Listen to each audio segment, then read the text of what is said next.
In this video, I'll show you how to quickly and easily remove the side mirror glass on a Mercedes W210.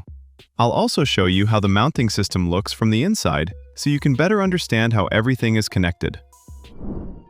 To begin, carefully tilt the mirror glass outward to create enough space to access the retaining clips. For this job, you'll only need a flathead screwdriver. Inside the mirror assembly, you'll find two metal retaining clips, one at the top and one at the bottom. These clips are what hold the mirror glass securely in place. Using a flathead screwdriver, gently press on the clips and release some of the tension. Be careful not to use excessive force, as you don't want to damage the mirror or the mounting mechanism. Let me show you how the mirror looks from the inside. As you can see, these two metal clips are responsible for securing the glass to the mirror housing. That's why it's important to release them correctly before attempting to remove the mirror.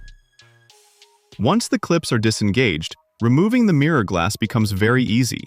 Simply pull the glass outward while slightly adjusting its position. As you can see, the mirror comes out smoothly without much effort. And that's it. That's how you remove the side mirror glass on a Mercedes-Benz W210 quickly and safely.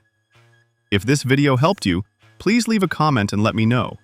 Feel free to ask questions as well, and I'll do my best to help.